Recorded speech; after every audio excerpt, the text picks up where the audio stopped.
Welcome back, everyone, to Beat the Game. This is Steve, and another segment is why do I keep losing versus Wrecking Crew? But we're gonna change that a little bit to why don't I play the Wrecking Crew more often? All right, so this is going to be a little breakdown and kind of a little bit of tips and strategies how to make this game, this scenario a little bit more fun, or maybe some things you maybe didn't think of, and that can make this scenario a little bit more pleasant. So first impressions, guys. If you notice, there's two different artworks. Yes, because some of them came from the story kit, so the comic book covers here, which was an FFG promotional thing.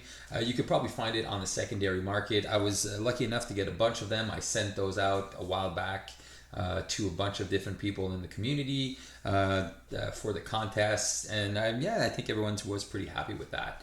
But yeah, if not, you can probably find them on eBay, but it's very exploitative and people are asking for a lot of money for them. But if you are like me and you kind of want them, maybe you'll fork up a little extra cash to get them, but it's not a necessity by all means. But it does look cool, except that FFG needs to start learning to proofread, because it says 3 thwart instead of scheming. So all the villains of that OP story kit, OP in organized play story kit, have that error for the thwart instead of scheme. So not unplayable, but just really weird to look at. So, and it's on both sides as well. So, perfect example of proofread before you print. All right, guys. So let's get rid of these.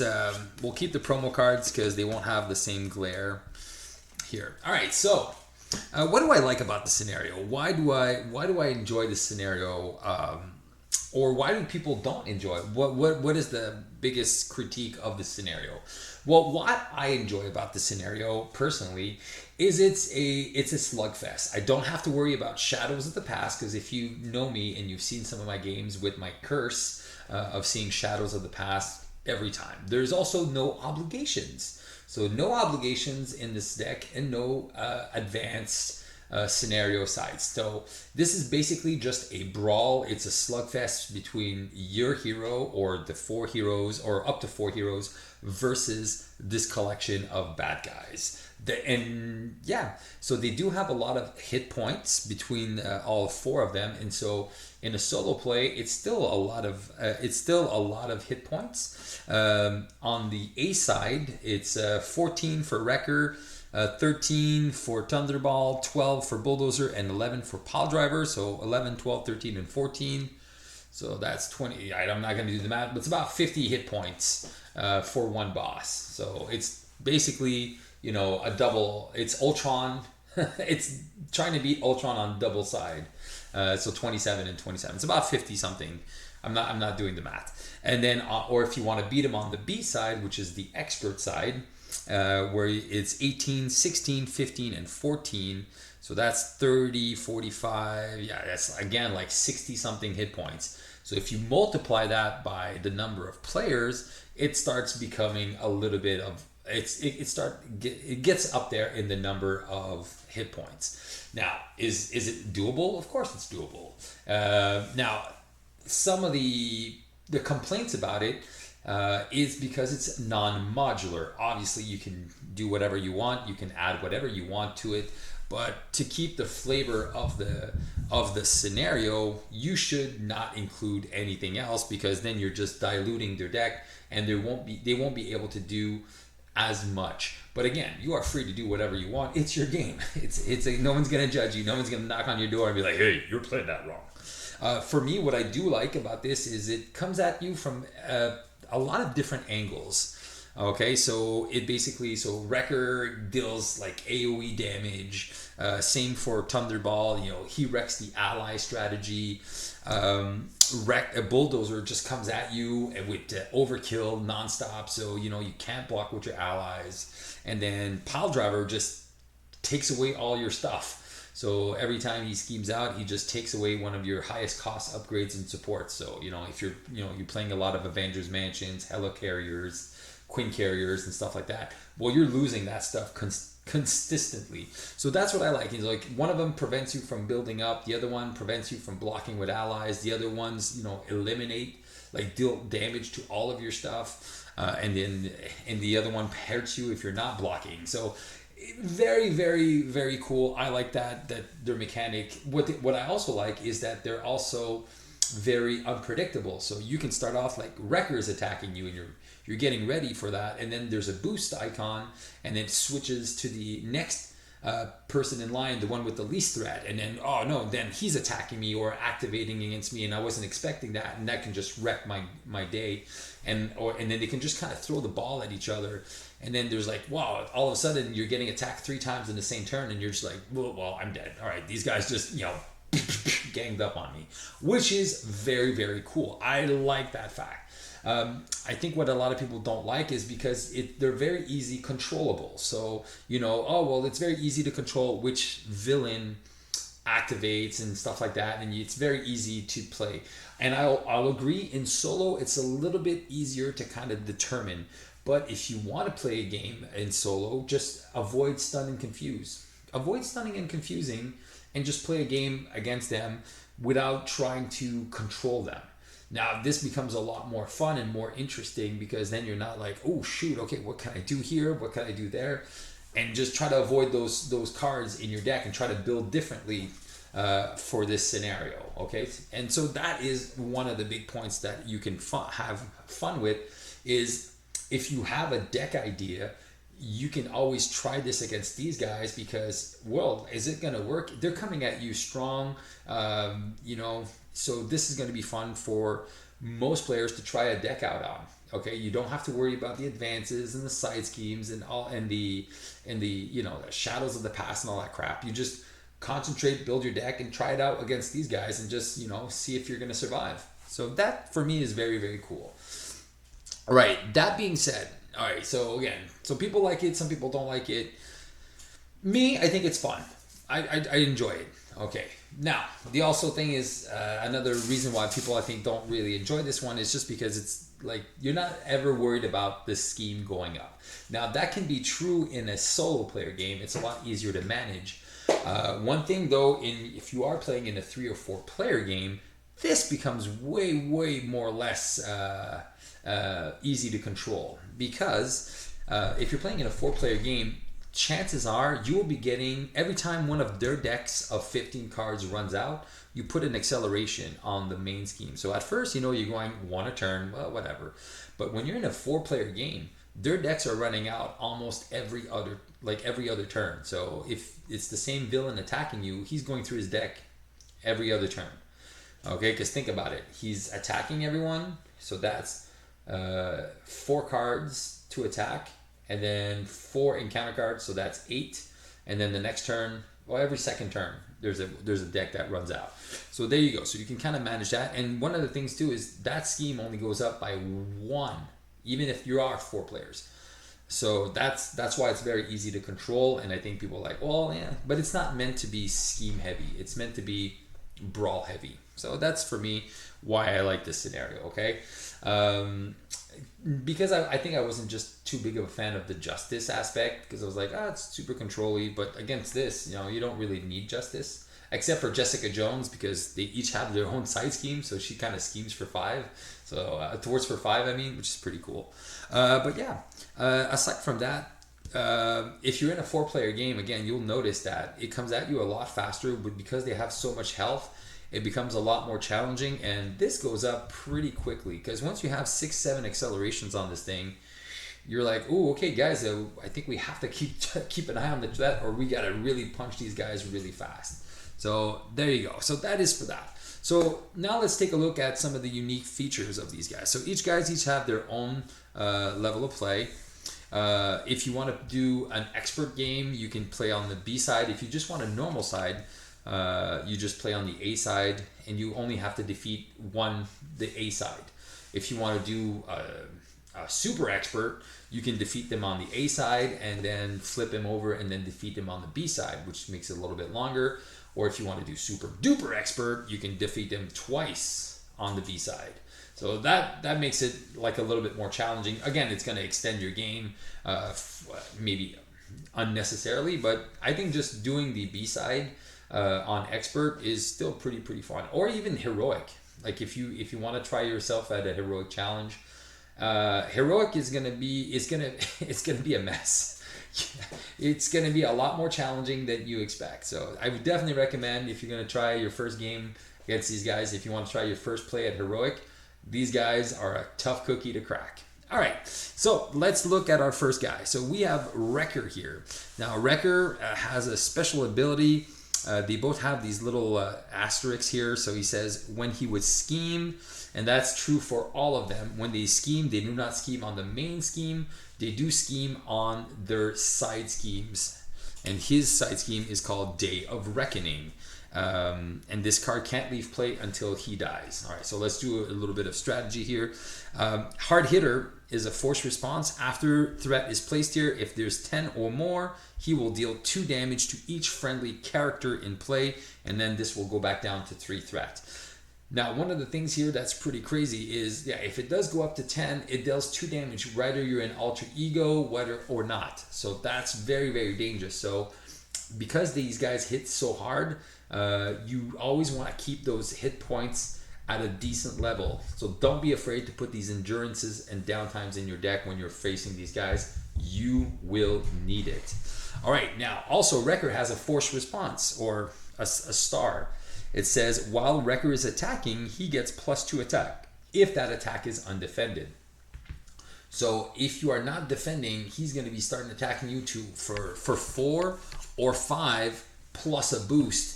And that can be really deadly, especially that most characters have like between 9 and 12 hit points. When you're starting to get an attack for 5 plus a boost, it's starting to be dangerous. So definitely want to be careful for that. All right, now let's look at things that make Wrecker unique. I think the coolest one is his Magic Crowbar.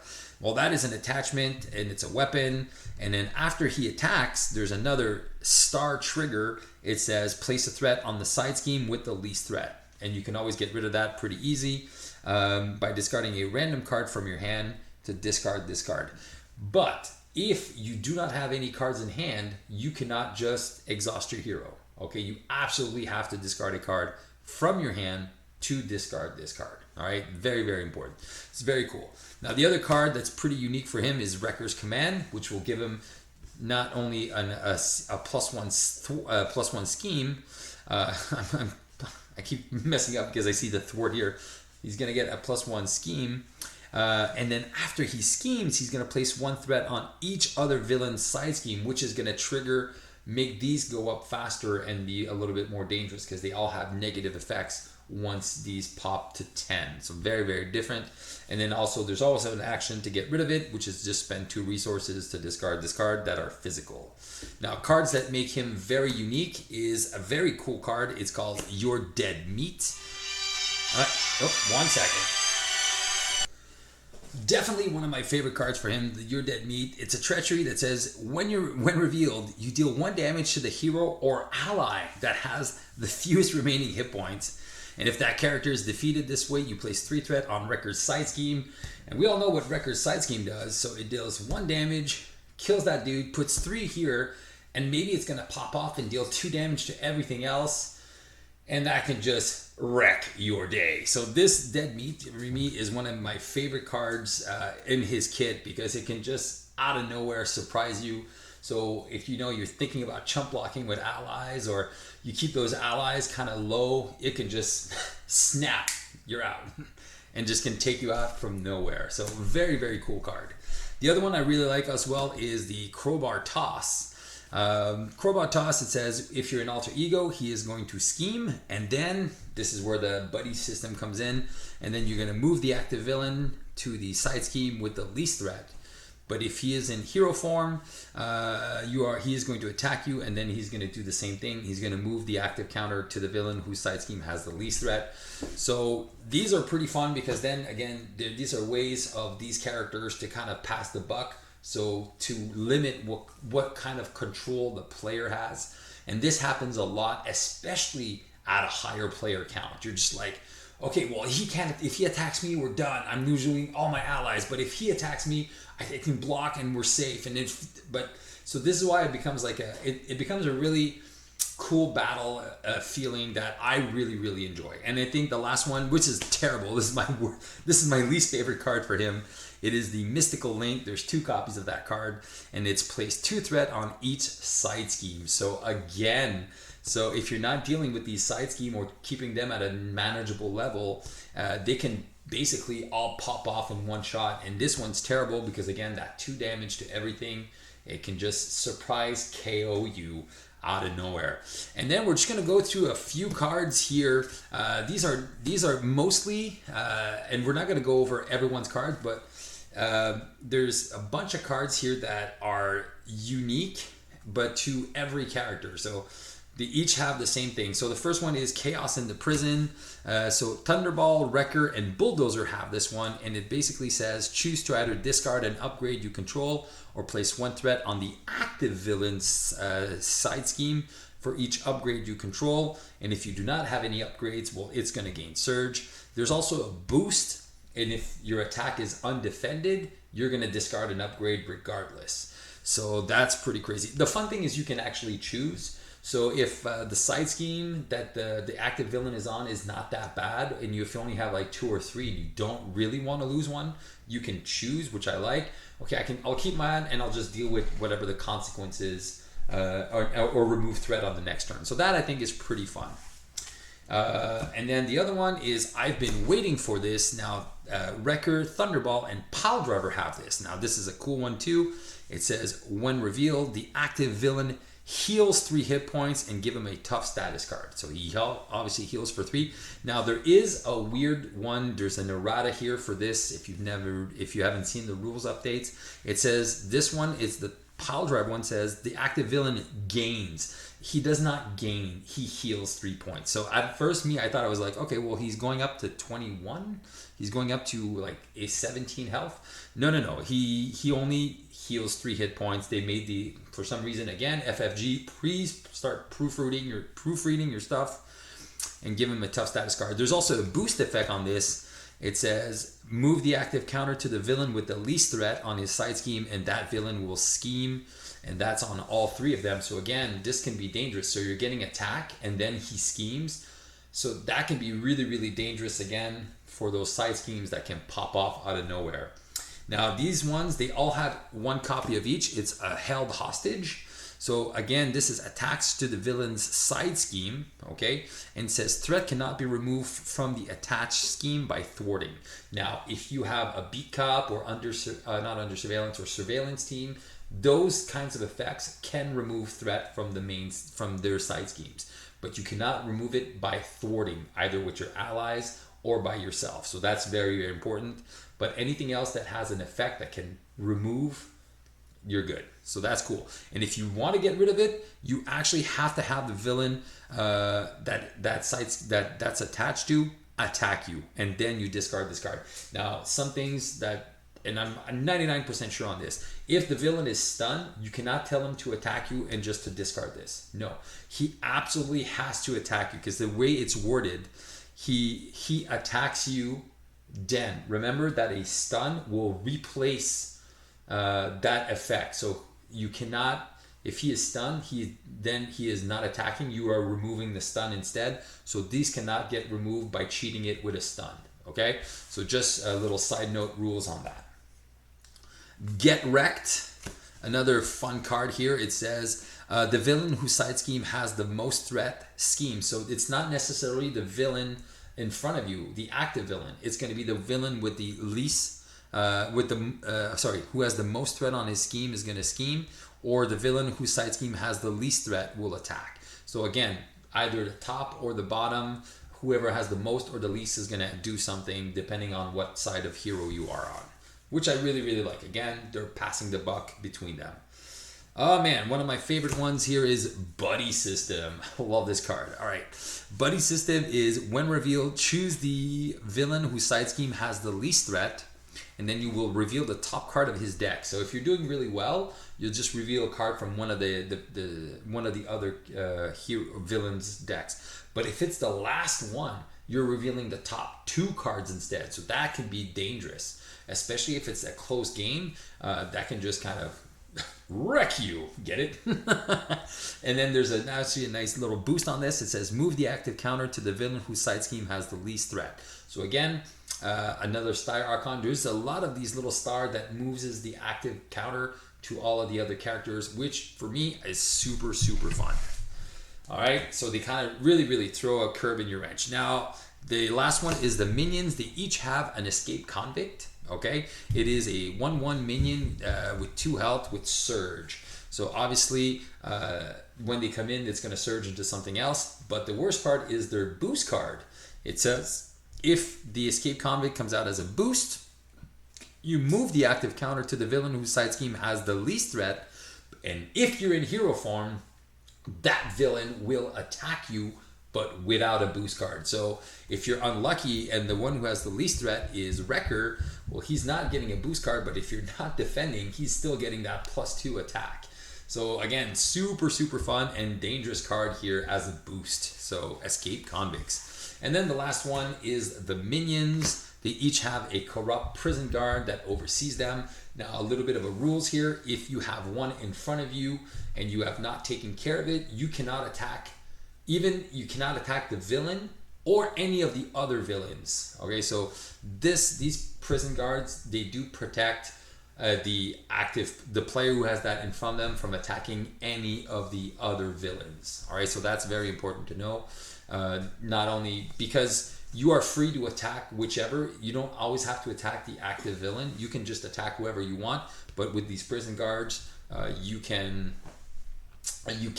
Okay, it blocks that player who's got that in front of them from attacking everywhere else. So that is it for the most of the cards. Then we're going to look at the other unique cards. Let's look at Thunderball here. Thunderball, super fun character here. Again, nice little strategy for this guy. Very different from Wrecker. So Thunderball, again, he's got 13 health, 3 and 1, and then he's got 16 health on his expert side, 3 thwart, 3 scheme, and 2 attack. And he's got the both little asterisks again. And when they scheme, they place it on their personal side scheme, and then forced response after Thunderball attacks you. Attacks you means you, the player. Okay. Deal 1 damage to each character in front of you. So let's say you are playing 2 people and he attacks somebody else. He attacks you and somebody else defends. That trigger is going to still have an effect on the person that he attacked. So if you're the defending player, you're now the result. So all of your stuff is going to take 1 extra damage. So if you're playing leadership, this is very dangerous. This character can really wreck your day. His side scheme is called the Thunderstruck, and his ability is called Gamma Blast. And after there's 10 threat placed here, you're going to stun each friendly character and then remove all but 3 threat on here. Now, for me, this is the one I like to play the most with, because if I'm in, I like when, especially when I'm playing solo, the stun doesn't really matter. So I don't mind getting a stun on everything. So this is a little tips and tricks. He's the least, he's the one that schemes the highest, and he's not the worst though. Like the stun is, it slows you down, but there's ways around the stuns. I think he's the least dangerous one. But unless you have like a super aggressive deck, it might be a little annoying, but I think this is the one that you can definitely chill with the most. All right, now what cards that make him unique, and which I really like, is this one here, the radioactive buildup. Super crazy. Excess damage dealt by Thunderball is placed as threat on his corresponding side scheme. So then he is attacking for 5 with overkill, or no, it's not even overkill. It's just, it's a side of overkill. And so let's say you're blocking with an ally. If you block, if you block with allies, their defense is 0. So excess damage. So if he has 2 hit points, it's 2. So he's going to get 3 plus the boost. So let's say that's 4. And then you place 4 threat on his scheme. And then you deal 1 damage to everything. And after that, you discard this card. But still, it's pretty solid card. So it's a very, very good attachment. But this is the most dangerous one here, especially in solo play. It is the ball and chain, which is after Thunderball attacks, place one threat on the main scheme. Now, we do know that the main scheme doesn't go up very fast, but if he's attacking 2 or 3 players, this goes up by 1, by 1, by 1. And in solo play, if you keep him as the last player, he can make it scheme out if he has that ball and chain on him. So very, very dangerous. Obviously, you can exhaust your hero and discard a card at random from your hand to get rid of that, and that is something that you should do as soon as you see that, unless you take him out once he gets this to not have to discard a card. But taking this out is crucial, especially in solo play. Now, some of the cool ones that he has is the Lightning Blast. So when revealed, alter ego, place 3 threat on the side scheme with the most threat, which is going to try to make one of these things pop off and do a whole series of nasties. But if you are in hero form, he will attack you, and if this attack is undefended, you still place 3 threat on his side scheme here that can actually stun you. And don't forget that every time he attacks, he still deals 1 damage to every character you control. Very dangerous. All right. This one, Energy Projectiles, another unique card for him, which is very nice. It's deal 1 damage to each friendly character you control, so exactly like his ability. And if you're getting this as a boost, it deals 1 damage to the defending character. Now again, if you have an ally, oh okay cool, my ally only has 1 health, and you block with your ally that has 1 health, and you get this as a boost card, your ally is defeated. That means the attack is undefended. So then you would take the full 2 plus the extra 1 after that. So very, very dangerous card. And then the last one here, he's got 2 copies of this, is Tactical Prowess. You move all threat from the side scheme with the least threat to the side scheme with the most threat.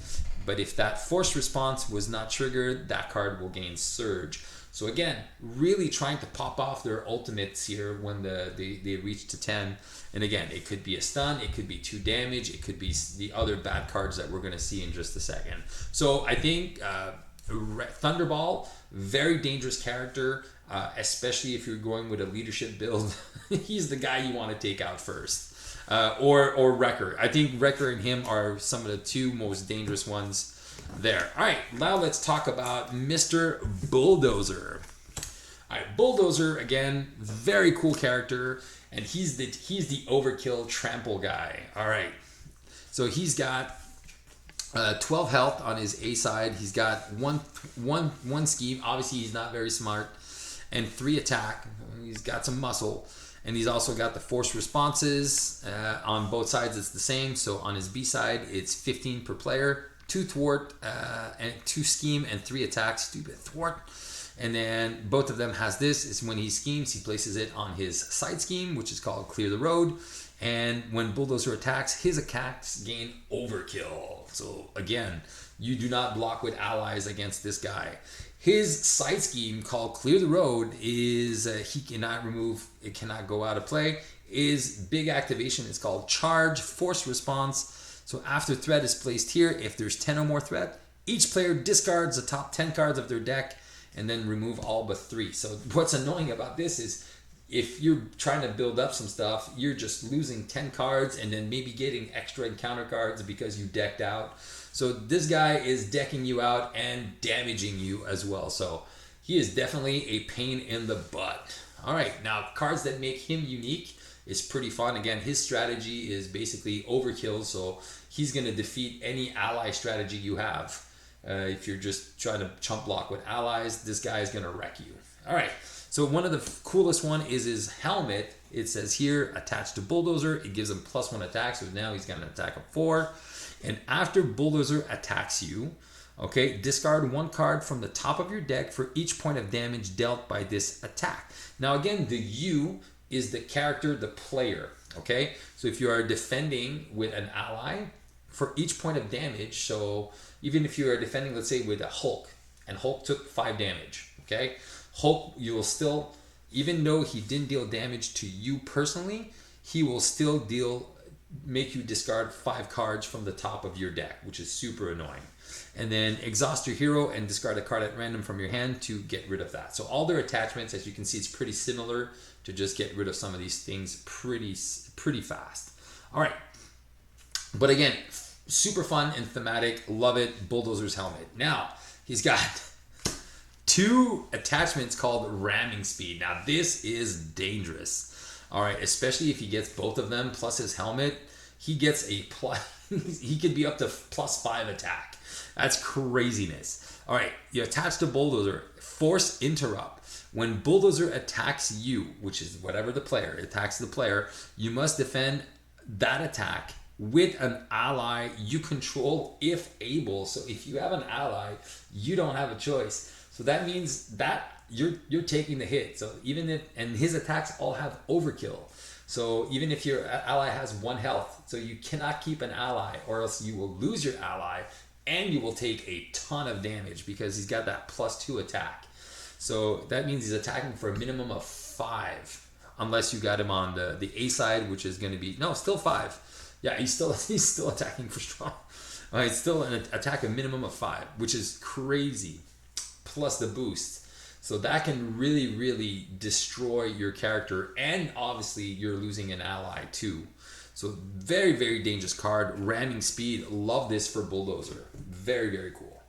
I love the other ones. Here is another one here. It's called Bull Rush because he's got 2 copies of this. It says, so when you are an alter ego, you will discard the top card of your deck for each threat. Okay. Discard the top card of your deck for each threat placed by this activation. So he's going to scheme on you. So, but he does have 1 or 2 schemes. So that's never too bad normally. But it can just be annoying because it can make his thing pop off. So let's say he gets a 3. So you're discarding 3 cards. You place 3 threat, and then oh no, he's at 7. He goes to 10. Now you're milling 10 extra cards, maybe getting an extra encounter card.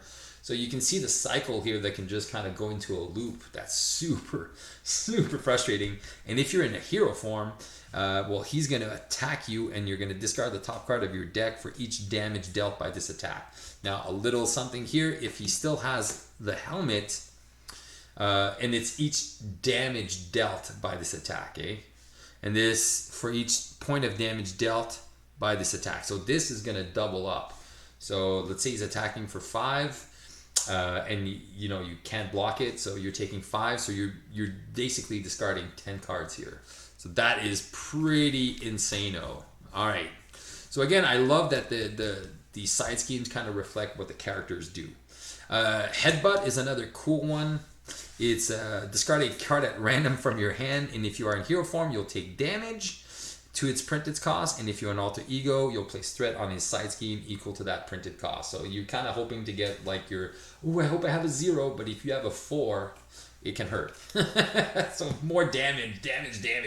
And then the last card that makes him super thematic is called Leading the Charge.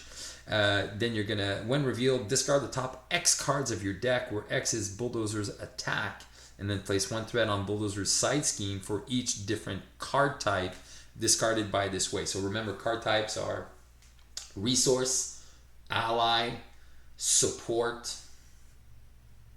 upgrade. What's the other one? There's another one.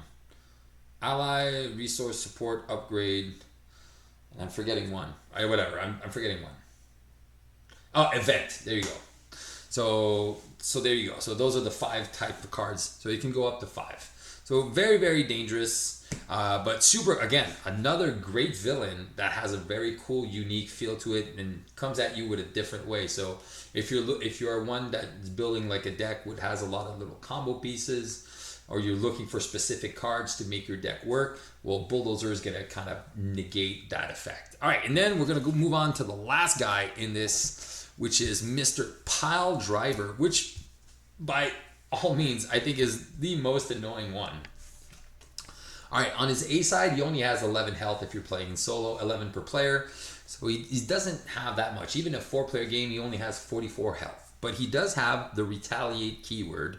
He's got 2 thwart, 2 scheme, and 2 attack. And he also has that little side asterisk here.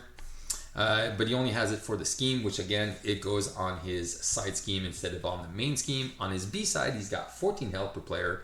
He's got 2 scheme and 3 attack, and then also the retaliate. And again, when he schemes, you place it on his side scheme instead, but an attack of 3. So still, again, like all these guys are attacking for a minimum of 3, except for Thunderball, but his is still basically it's 2 plus 1 to everything, so that's basically 3.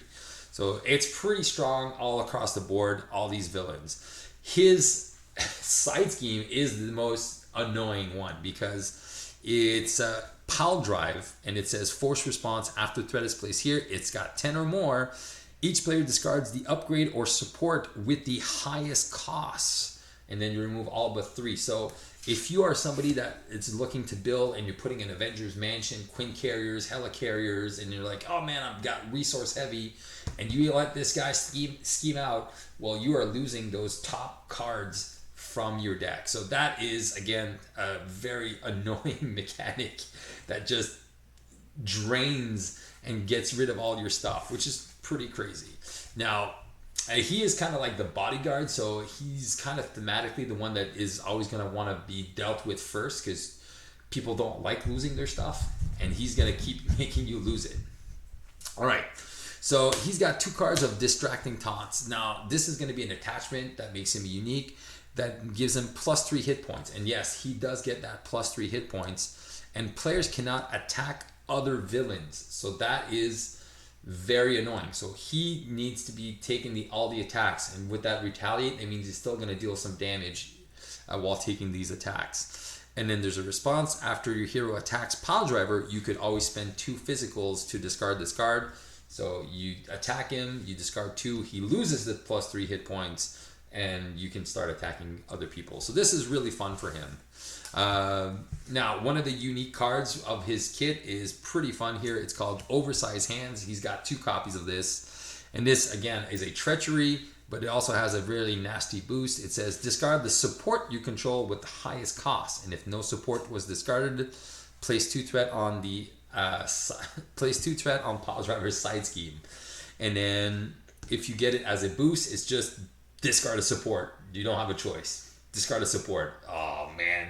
So when he's attacking, you'll probably know it. If somebody has a support card, they probably won't want to defend against you just in case they eat this card as a boost. So Oversized Hands, very, again, thematic to what he is trying to do, which is take your stuff away. Escape Plan, okay, is also going to confuse, which is not that bad. Okay, so you are confused, and if you're already confused, Pyle Driver schemes. So again, if he schemes, he's putting more threat on his side scheme, which is going to make you lose your stuff. So again, super harsh villain here to go up against. All right, and then his boost card is give the active villain a tough status card, and if they already have a tough status card, place 2 threat on their scheme. So again, sometimes they get boost cards, so you could change the active villains and stuff like that, but most of the time this is going to be against him. So it's going to be pretty annoying. All right. So you don't want him to be tough. All right. All right. And then he's got 2 copies of Pummel, which is super fun too. And it's just Pyle Driver schemes. And if he's tough, he gets plus 2 for that activation. So he can scheme for 4, which is most likely going to pop off his Pilot on, which is pretty crazy. And if he's attacking, Pyle Driver attacks you, and if he's tough, he gets plus 2 for that activation. So again, he's also playing with the tough status cards. So pretty fun villain as well. Like, he's got his own little unique thing, but definitely one of the most dangerous ones if you're trying to build up, or if you're a hero that needs to build some stuff. And the last unique card of him is his Uncanny Resilience. It's a treachery card, and it says, you remove each stunned and confused status card from each villain, and if no status cards were removed, that card gains surge. And if it's a boost card, you get confused. And that is it for these guys. All right, so again, I love playing against these guys. Like I said, it's a brawl. There's no side schemes. There's no.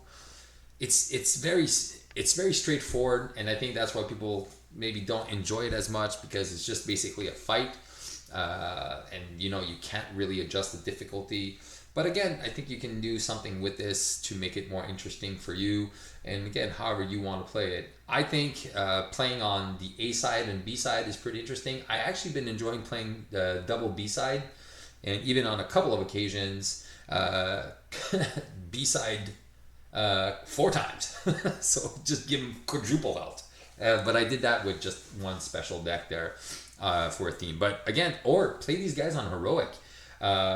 Give them two encounter cards a turn. Oh my gosh, man, this is night and day. Even in solo play, it becomes way more challenging. So again, guys, for me, Wrecking Crew is definitely a scenario you should probably, you know, take another look-see at. Try to do it without the stun confused locks and just have fun with them. Like, just go in and try to see if you can, you know, build a couple of decks that are a little bit different, and you know, just use your creativity and enjoy a fight with these guys without having too much interruption to what you're looking to do, except for what these guys can do. All right, guys, so that's my breakdown. Why am I not playing the Wrecking Crew more often? Here we go. So here you go, guys. Hope you enjoyed this video. Keep on playing Marvel Champions. Until next time, beat the game.